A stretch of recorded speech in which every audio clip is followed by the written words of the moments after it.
While it may be true that the Mounties always get their man in southeastern Canada, now, nearly 30 years later, the answer to the Shag Harbor mystery is about to be uncovered.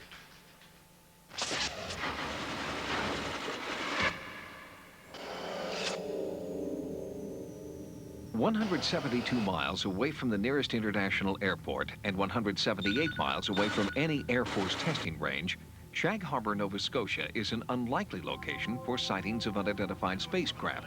But UFO investigator Chris Stiles has come to this tiny outpost on the eastern edge of North America because of stories his grandfather told him about one strange Octoberless, something very unconventional, crashed into the Atlantic off the coast of Shag Harbor, just as his grandfather had always described.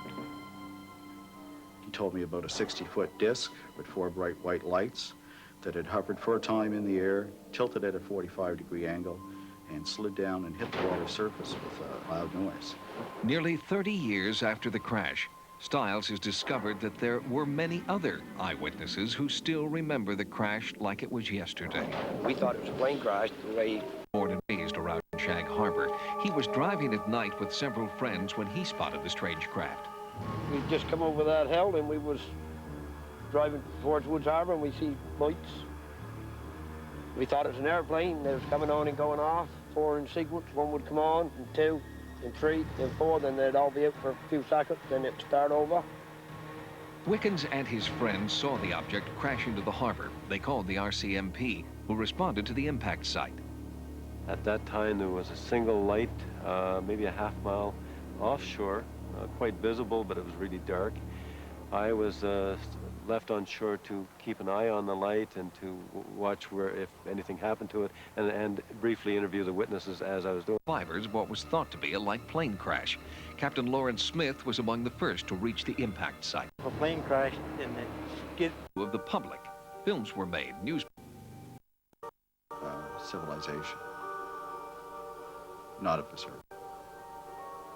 Stiles has read is this Canadian Armed Forces memo stating that the Rescue Coordination Center conducted preliminary investigation and discounted the possibilities that the sighting was produced by an aircraft, flare, or any other known objects. On the horizon, they were greatly disturbed. There was and eventually it was decided to vacate the airspace and seek alternate routes. Even more eyewitness accounts were found in a secret RCMP file. Captain Leo Howard Mersey was the master of a dragger. He had 18 men aboard. All were witnesses to 4 UFOs in the distance on the water surface. They had radar returns, and after observing them for 2 hours, one of them became airborne and arced in the sky southwest toward the Shag Harbor area, which was 175 miles away. As a public search for the craft began in Shag Harbor, behind the scenes, many people have come, including locals, to tell a story that while this operation was going on in Shag Harbor, there was another operation up the coast about 25 miles away off of Government Point. In 1967, Government Point was the site of a super-secret military base. Former base divers claimed the search at Shag Harbor diverted attention away from the UFO's final resting place, off Government Point. While they were down there, there was still activity going on. They were reluctant to confirm details, but they knew that this thing was being repaired.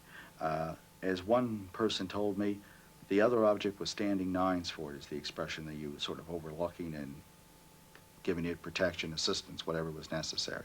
And they're quite certain from their experiences that this was nothing that was produced here on Earth. And some of the divers insist that they did indeed bring up some debris. Stiles searched for documentation to support the divers' claims and found it in this letter written 2 months after the Shag Harbor incident.